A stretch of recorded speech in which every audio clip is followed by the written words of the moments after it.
말씀이 육신이 되어라는 제목으로 말씀을 대언하겠습니다. 찰스 스윈번이라는 시인이 아무리 지친 강도 굽이쳐 바다로 흘러 들어가지라는 짤막한 그 시를 제가 읽고 감동을 받았습니다. 인생을 지친 강에 이렇게 비유를 했고, 힘들고 어렵고 언제 우리의 삶이 이 고통이 지나갈까, 그럴 때가 있지 않습니까? 그럴 때 그냥 머무러 있는 것 같고 진척이 없는 것 같이 보이지만, 사실은 그 아무리 지친 강도 어떻게 됩니까? 굽이쳐서 흘러가고 있는 것입니다. 결국 바다라는 목적지, 우리는 또 하나님의 나라라는, 하나님의 품이라는, 천국이라는 목적지가 분명히 있습니다. 욥기를 읽을 때마다 바로 이 찰스 스윈번의 시가 오버랩이 됩니다. 욥이라는 분의 인생 여정은 한두 번 굽이친 인생이 아니었죠. 참 너무너무 힘들고 고통스러운 그런 삶을 지내왔습니다. 그리고 오늘 구약의 본문을 읽어보면 굽이쳤던 욥의 인생에 바다가 이제 드디어 도착했습니다. 자, 우리 욥기 42장 1절로 6절 말씀 다시 한번 화면을 통해서, 성경을 통해서 읽어보면 좋겠습니다. 같이 읽겠습니다. 욥이 여호와께 대답하여 이르되 주께서는 못 하실 일이 없사오며 무슨 계획이든지 못 이루실 것이 없는지라오니 무지한 말로 이치를 가리는 자가 누구이니까. 나는 깨닫지도 못한 일을 말하였고 스스로 알 수도 없고 헤아리기도 어려운 일을 말하였나이다. 내가 말하겠사오니 주는 들으시고 내가 주께 묻겠사오니 주여 내게 알게 하옵소서. 내가 주께 대하여 귀로 듣기만 하였사오나 이제는 눈으로 주를 배움나이다. 그러므로 내가 스스로 거두어드리고 티끌과 재 가운데서 회개하나이다. 이 회개라는 단어가 메타노니아라고 신약에서는 번역이 됩니다. 이 깨달음이라는 뜻이거든요. 그리고 이 구약에 기록된 이 회개라는 이 표현은 언어의 의미가 여러 가지로 해석이 되는데, 보통 우리가 생각하듯이 참회라는 뜻도 있지만 위로라는 의미를 또 해석으로 가져올 수 있다고 합니다. 1장부터 욥기 마지막 내용을 쭉 읽어보면 사실 욥이 뭐 잘못해서 회개했다고 말하기는 좀 맞지 않습니다. 왜냐하면 1장부터 하나님은 이미 욥이 의로운 사람이라는 것을 선언하셨거든요. 그러니까 죄 때문에 고난받은 게 아니라는 사실을 이미 결론을 내려놓고 시작을 합니다. 고난이 왔을 때 의로운 사람은 견딜 수 없을 것이라는 것이 사탄의 논리였고, 하나님의 논리는 그래도 욥은 흔들리지 않을 것이다. 그러니까 욥과 사탄의 내기가 아니라 사탄과 누구의 내기입니까? 하나님의 내기라는 것이죠. 그러니까 하나님은 욥은 내 것이니까 네가 아무리 해도 어떻게 할 수 없다, 그런 마음을 표현하셨습니다.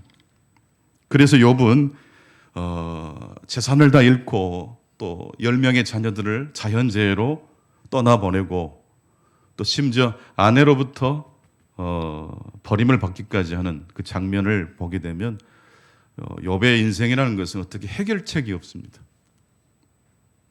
그리고 하나님께서도 욥에게 나타나셔서 너의 문제가 무엇이고 해결책이 무엇이다라고 말씀하시지 않습니다. 그냥 나타나셨습니다.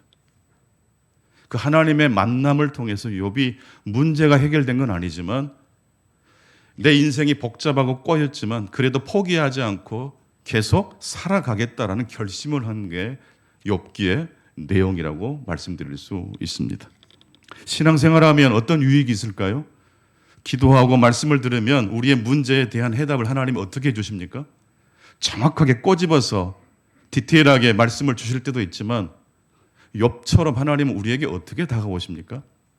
문제의 원인과 문제의 해답을 주시기 전에 하나님의 자녀로서의 결심과 다짐을 다시 불러일으켜 주심으로 우리의 삶에 계속 진행될 수 있도록 도와주시는 것이 진정한 의미의 응답이 아닐까 생각이 됩니다. 성경을 읽다가 도저히 우리 힘으로 감당할 수 없는 해석이 불가능한 지점에 도달할 때가 있습니다. 욥기 41장 같은 경우입니다. 어떻게 감당이 안 돼요. 그냥 인간의 무기력을 경험하는 지점에 인간은 두 손 두 발을 들 수밖에 없는데 바로 욥기 41장 1절 이하의 말씀이 바로 그 대목인데요. 한번 같이 욥기 41장을 같이 한번 읽어보실까요? 41장 1절부터서 11절까지 좀 길지만 천천히 말씀을 한번 같이 읽어보시겠습니다. 시작.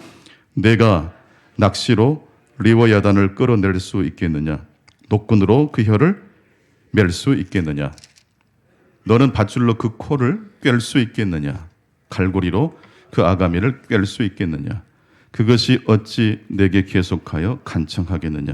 부드럽게 내게 말하겠느냐? 어찌 그것이 너와 계약을 맺고 너는 그를 영원히 종으로 삼겠느냐? 네가 어찌 그것을 새를 가지고 놀듯 하겠으며 내 여종들을 위하여 그것을 메어두겠느냐? 어찌 장사꾼들이 그것을 놓고 거래하겠으며 상인들이 그것을 나누어 가지겠느냐? 내가 능히 많은 참으로 그 가죽을 찌르거나 작사를 그 머리에 꽂을 수 있겠느냐? 내 손을 그에게 얹어보라. 다시는 싸울 생각을 못하리라. 참으로 잡으려는 그의 희망은 헛된 것이니라. 그것의 모습을 보기만 해도 그는 기가 꺾이리라. 아무도 그것을 격동시킬 만큼 담대하지 못하거든 누가 내게 감히 대항할 수 있겠느냐? 누가 먼저 내게 주고 나로 하여금 갚게 하겠느냐? 온 천하에 있는 것이 다 내 것이니라. 리워야단은 공룡처럼 생긴 것 같기도 하고 악어처럼 어떤 모습이 연상되기도 하지만 공룡도 아니고 악어도 아닌데 정확히 말씀드리자면 인간이 대결해서 결코 이길 수 없는 피조물입니다. 멀 말치에서 리워야단을 바라볼 수 있어도 리워야단의 손이 미치는 곳까지 인간이 들어가면 어떻게 될까요? 꼬리에 한번 맞아서 또 다리 한번 밟히면 그대로 즉사하겠죠. 리워야단 앞에서는 인간의 지식, 능력이 다 숲으로 돌아갑니다. 욥이 지금까지 처했던 인생 여정 가운데 만났던 수많은 고난이 무엇이었을까요? 리워야단이에요. 통제가 불가능합니다. 이 말씀 중에 보게 되면 리워야단과 계약을 맺고 리워야단을 종으로 삼겠느냐, 이게 4절 말씀이 있어요. 리워야단은 길들여지지 않아요. 5절 보게 되면 리워야단을 새처럼 가지고 놀 수 있겠느냐? 불가능하겠죠. 큰일 나겠죠. 6절에 보니까 이 리워야단이 장사꾼들이 리워야단을 가지고 매매할 수도 없습니다.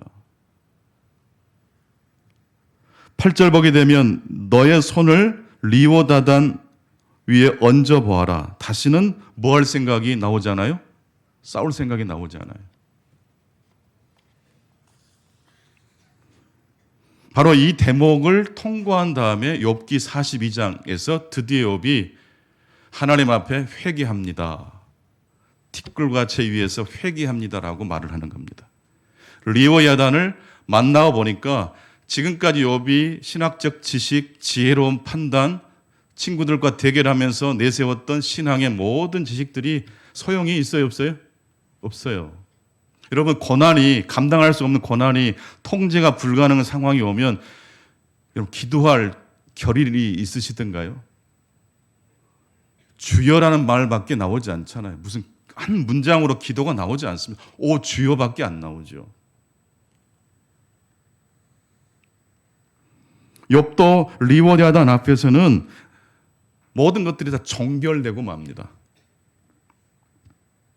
그런데 이 리워야단은 단순히 욥의 생각을 마비시키고 욥의 한계를 드러내는 정도 용도가 아닙니다. 리워야단을 통해서 사실 하나님이 욥에게 말씀하신 것이기 때문입니다. 리워야단이 굉장히 두려운 존재인 건 사실이지만 리워야단은 하나님과 맞설 수 있는 존재입니까? 하나님의 피조물입니까? 결국 하나님의 피조물입니다. 욥은 리워야단을 통해서 해석을 멈추는 것처럼 보였지만 사실은 더 깊은 해석의 세계로 초대하시는 하나님의 음성을 들었던 것입니다. 물고기 뱃속에 들어갔던 욥이, 요나가 그동안 자신의 이기적 생각을 해체하고 드디어 입을 열어서 기도했지 않습니까? 욥도 마찬가지입니다. 리워야단 앞에서는 인간의 지식, 인간의 지혜가 멈추게 되고 동시에 어떤 세계로 그의 관심사가 궤도가 수정이 됩니까? 영적인 세계로, 영성의 세계로 들어가게 되는 것입니다.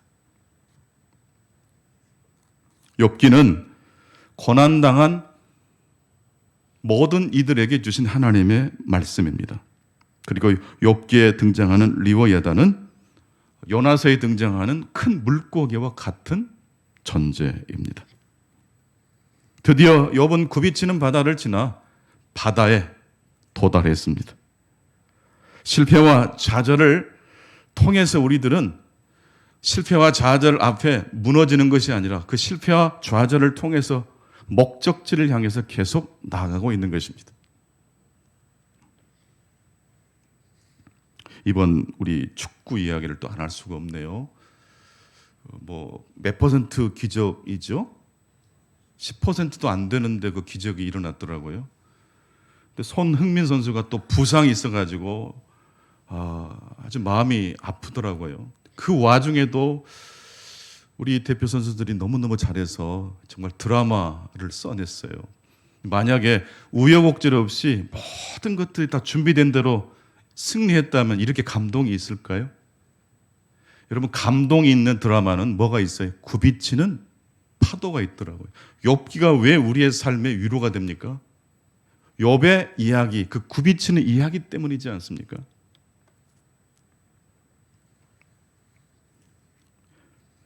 실패와 좌절이 우리를 무너뜨리지만 우리 믿음의 사람들은 그 실패와 좌절을 통해서 더 깊은 하나님의 세계로 초대하시는 하나님의 음성을 들을 수가 있습니다.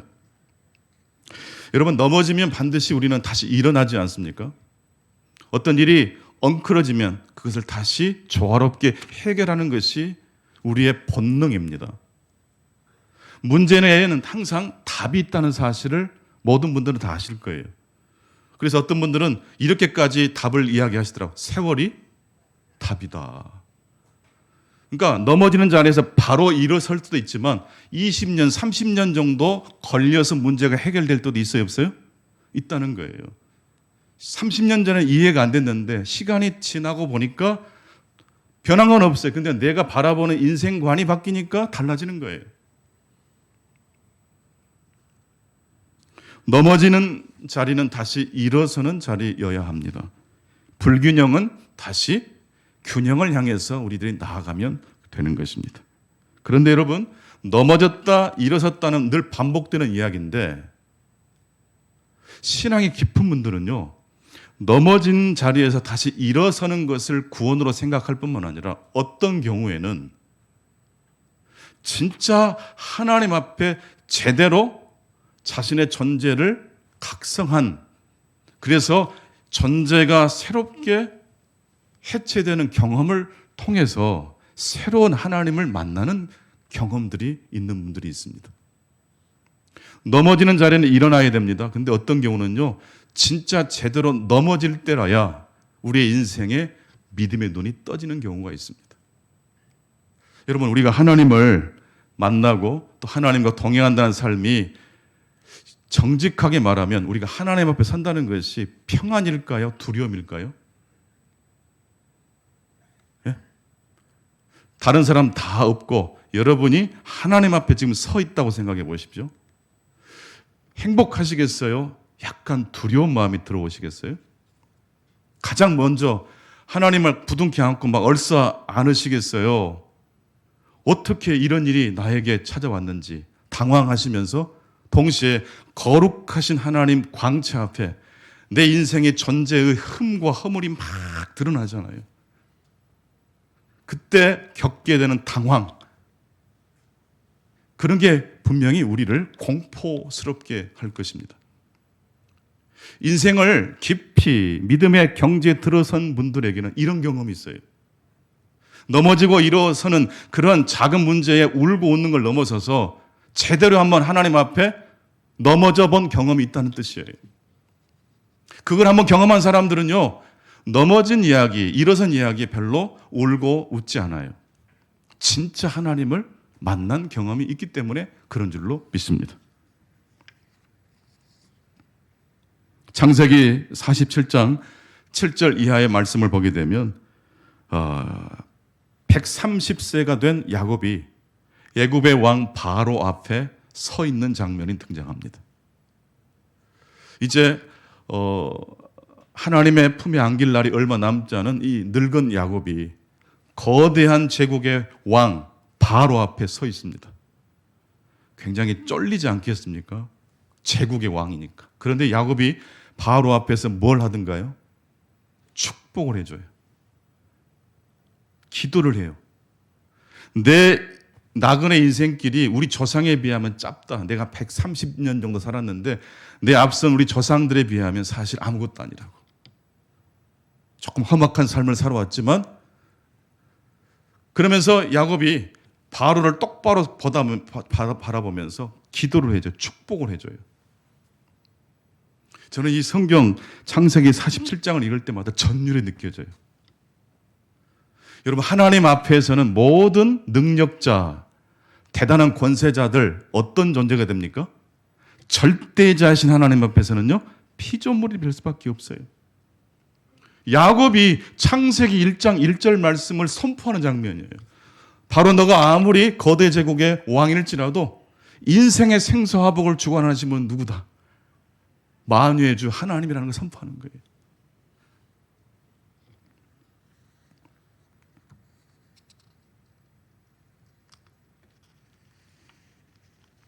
넘어지고 일어서는 이야기가 우리 인생을 울고 웃게 하지만 성도 여러분, 넘어지는 그 자리가 더 제대로 넘어지는 자리로 나아가는 믿음의 전환점이 되실 수 있기를 바랍니다.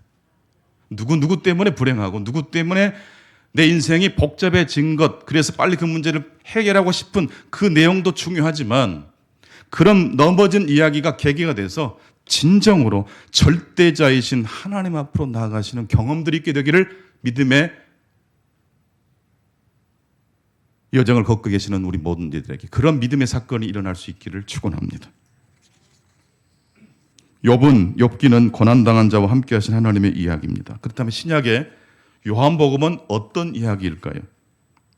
욥기는 욥과 함께 하신 하나님의 이야기라면 요한복음 1장 14절 다시 한번 읽어보실까요? 요한복음 1장 14절입니다. 시작. 말씀이 육신이 되어 우리 가운데 거하시며 우리가 그의 영광을 보니 아버지의 독생자의 영광이요 은혜와 진리가 충만하더라. 말씀이 무엇이 됩니까? 육신이 된 사건, 성육신입니다. 구약은요, 하나님이 우리와 함께 하시지만 구약의 하나님은 어디에 계세요? 하늘에 계세요. 신약의 하나님은요, 하늘에서 땅으로 내려오시는 하나님이세요.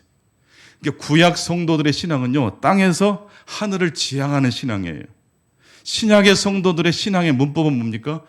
열심히 기도해서 하나님께 올라가는 겁니까? 이미 내려오시는 하나님을 믿음으로 영접하는 겁니까? 구약 성도가 훨씬 신앙생활이 좋으시겠어요? 오늘 우리들이 훨씬 구약 성도에 비하면 훨씬 신앙생활하기가 유리하다고 생각되십니까? 신약? 구약? 신약이 훨씬 더 많으신 것 같습니다. 여기 말씀이 육신이 됐다는 선언은요, 사실 대단히 충격적인 선언입니다. 하나님에 대한 고정관념이 깨지기 때문입니다. 여기에 말씀이라는 이 단어가 헬라어로는 로고스입니다. 이치, 깨달음, 이 세상을 운영하는 하나의 원리, 이게 바로 로고스입니다. 헬라 문화권에 있었던 사람들은 이 로고스의 의미를 다 알아요. 근데 이 로고스, 세상의 이치, 세상을 다스리시는 어떤 그 지혜가 요한 저자에 의해서 어떻게 기술이 되고 있습니까? 그 로고스가 누구라는 거예요? 예수라는 거예요. 근데 그 예수가 하늘 보좌 위에 계시지 않고 어떻게 되셨어요? 인간의 몸을 입고 이 땅에 내려오셨어요. 심지어 예수님이 누구의 몸을 통해서 오셨다고 합니까? 동정녀 마리아입니다. 그리고 마리아는 예루살렘 출신이 아니에요. 나사렛, 주변부, 변방, 꼴짝입니다. 하나님이신, 로고스이신 이 세상의 모든 질서의 제1원인자가 되시는 그분이 인간이 되셨는데 하필 그 인간도 처녀의 몸을 통해서 그리고 꼴짝이에 살고 있는 아주 초라한 살림살이를 끌고 가는 인생 가운데 태어나신 거예요. 이 한 가지만으로도 바로 예수가 그리스도가 된 사건, 성육신한 사건은 가십거리가 되기에 충분한 요소를 가지고 있습니다.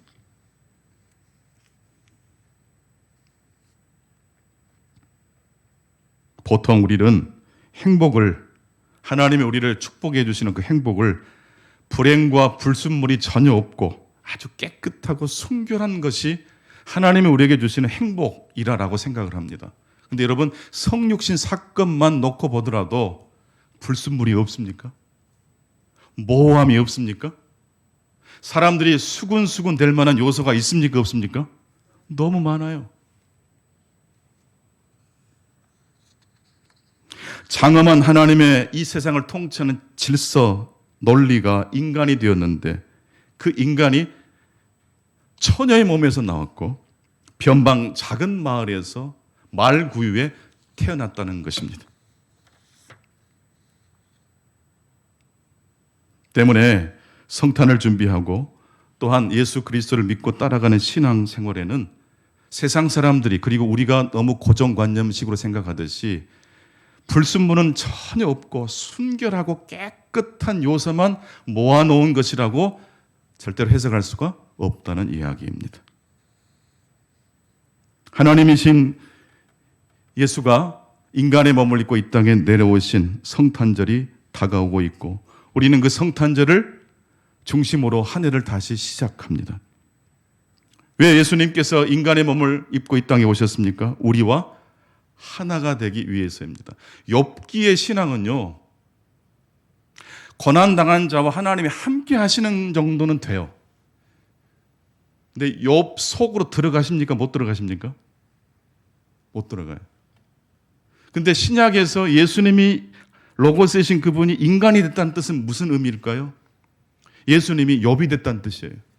하나님이 욥이 되셨다는 뜻이에요. 구약은 욥과 함께 하신 하나님이라면 신약은요, 욥이 되신 하나님 이야기예요. 문제가 많고 불완전한 것에 둘러싸여 있는 인생 가운데 오셨을 뿐만 아니라 그런 인생이 되어 주셨다는 이야기입니다.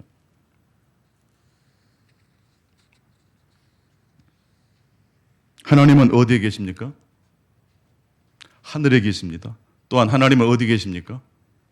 어디에나 계십니다. 더 구체적으로 말하면 불순물이 있는 곳에도 계십니까? 사람들이 수군수군 될 만한 곳에도 우리 주님이 계십니까? 계십니다. 뿐만 아니라 이 성육신 하신 하나님을 우리가 설명할 때 그러므로 우리가 좋아하는 방식대로 하나님을 조작할 수 있다는 뜻입니까? 조작할 수 없다는 뜻입니까? 우리가 생각할 때는요, 순결하고 깨끗한 하나님을 만들어낼 것 같아요.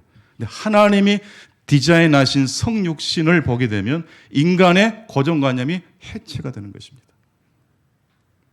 뿐만 아니라 하나님은 우리 인간이 마음대로 만들어낼 수 있는 하나님이 아닐 뿐만 아니라 저 먼 곳에 고고하게 계신 분이 아니라 언제나 우리와 함께 하시는 하나님이십니다.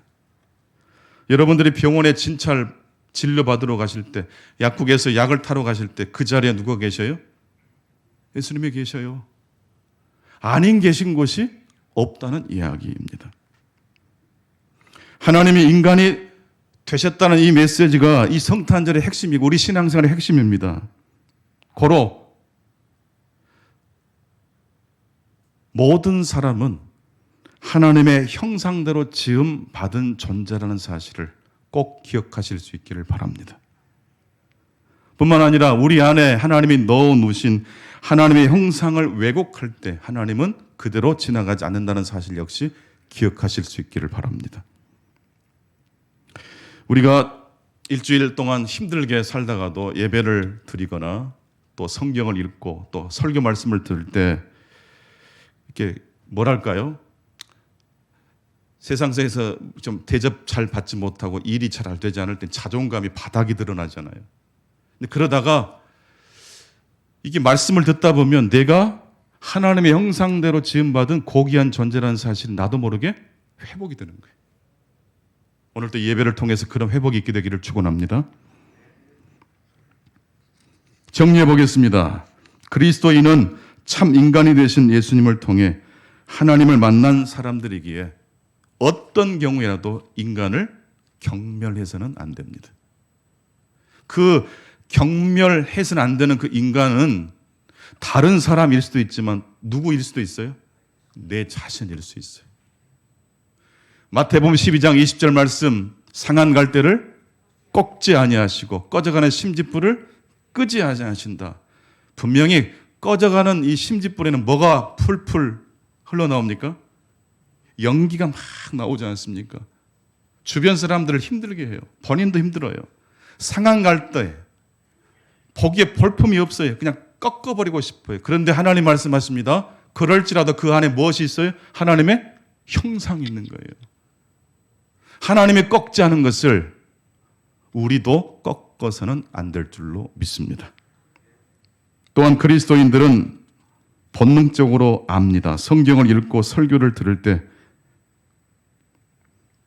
지극히 인간적인 이야기를 통해서 누가 우리에게 찾아오신다는 것을 본능적으로 압니까? 제가 설교 시간에 예화를 들고 어떤 이야기를 드는 이유가 바로 이 성육신 교리 때문에 그렇게 하는 거예요.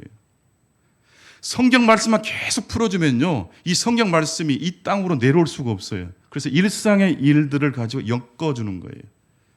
듣다 보면 어느 순간 그 이야기, 인간적인 이야기를 통해서 누가 우리의 손을 잡아주십니까? 예수 그리스도께서 손을 잡아주실 줄로 믿습니다. 멍든 가슴이 치유가 되는 것이에요. 딱딱했던 우리의 생각이 부드러워질 줄로 믿습니다. 물이 변화하는 포도주의 사건처럼 우리의 메말랐던 심령에도 하나님의 그런 포도주의 기적이 일어나기를 축원합니다. 뿐만 아니라 성경을 읽고 설교를 통해서 하나님 말씀을 듣는다는 건요, 단순히 인간적인 말로 해줄 수 있는 위로 그 이상의 것이 우리에게 경험된다는 이야기입니다.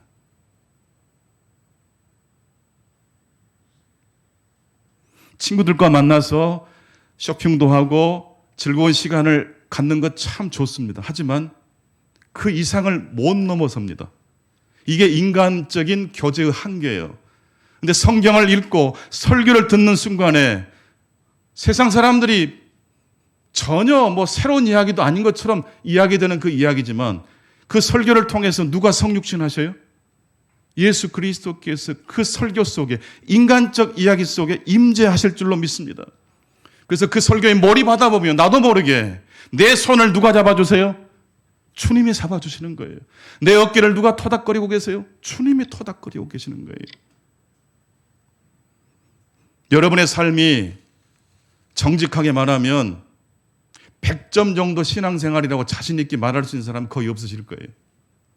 저는 부족합니다. 저는 아무래도 부족해요. 그런 분들이 대부분이실 거예요. 동의 가능하신 분들만 아멘 해보실까요? 그런데 여러분, 100점이냐 90점이냐가 중요한 게 아니에요.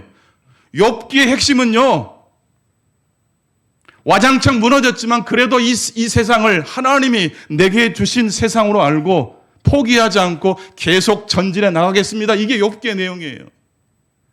하나님이 지금도 찾으시는 신앙의 이야기는 무엇입니까? 드라마틱하게 한국 축구처럼 2대1로 이기는 그러한 이야기도 좋지만 0대0으로 비기고 3대2로 역전을 당할지라도 포기하지 않고 예배에 나오시고 내게 주어진 일상을 살아갈 때 이것이 바로 하나님이 오늘 우리의 삶에 찾아오시는 성육신의 사건이 아닌가 그렇게 생각을 해보게 됩니다. 부족하지만 신앙생활이 여전히 작동하고 있다면 내 힘으로 그렇게 된 게 아니고 하나님의 은혜가 여러분의 삶 가운데 함께 하신 줄로 믿습니다. 바로 그것이 하나님께서 여러분에게 주신 크리스마스 선물입니다. 그것이 바로 기적입니다. 마리아의 몸을 통해서 아기 예수님이 탄생한 것처럼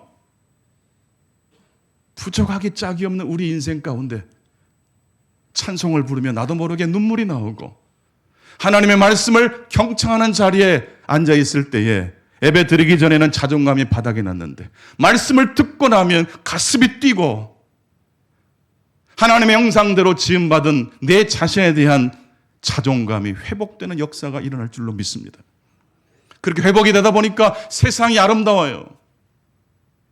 내 옆에 있는 사람도 아름답게 보이는 거예요.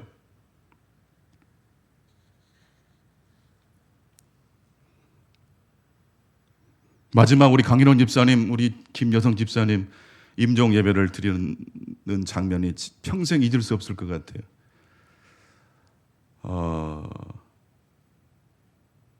그냥 이렇게 정리해드리고 싶어요. 두 분 다 너무 아름다우셨다.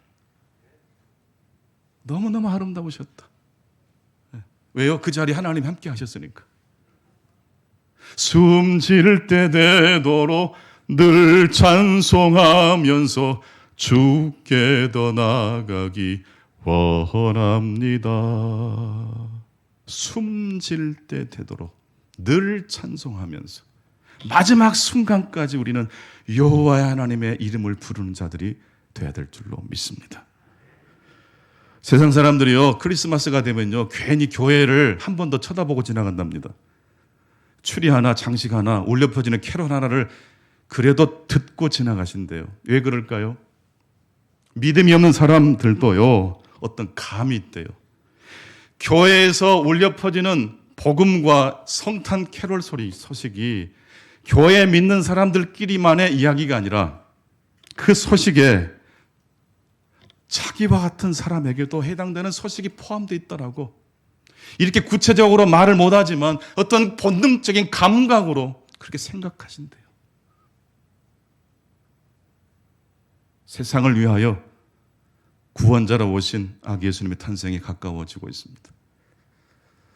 기적의 성탄절, 믿음 없는 사람들이 믿음이 다시 회복되는 그 자리가 기적이 발생되는 자리인 줄로 믿습니다. 그 믿음이 회복될 뿐만 아니라 더 나아가서 여러분 주변에 여러분 가족에게 하나님의 복음을 입술과 삶을 통해서 전달하시고 배달하시는 한 주간의 삶이 되시기를 축원합니다. 아멘. 하나님 아버지 감사합니다. 어김없이 성탄절이 다가오고 있습니다. 하늘 높이 그 보좌 위에 계시지 않고 인간으로 이 땅에 오신 성육신 하신 하나님의 이야기. 그래서 모든 인간들 안에 하나님의 형상대로 지음받은 그 존엄성이 있다고 말씀해 주셔서 감사합니다. 혹이라도 우리들이 부족해서 서로 모습 속에 들어있는 인간의 존엄성을 훼손하는 일이 있었다면 이 성탄절 대림절 기간 동안에 참여할 수 있게 하시고 더 늦기 전에 사랑하고 용서하고 보듬어 줄 수 있는 우리의 삶의 여정이 되게 해 주옵소서. 다시 한번 하나님께서 천국으로 부르신 우리 강일원 집사님, 김여성 집사님을 오 하나님께서 그 거룩한 안식의 자리로 인도해 주시고 그 놀라우신 광채로 비춰 주시옵소서. 남아있는 우리들 역시 그 본향을 향한 인생 여정이 되게 해 주옵소서. 예수님의 이름으로 기도하옵나이다. 아멘.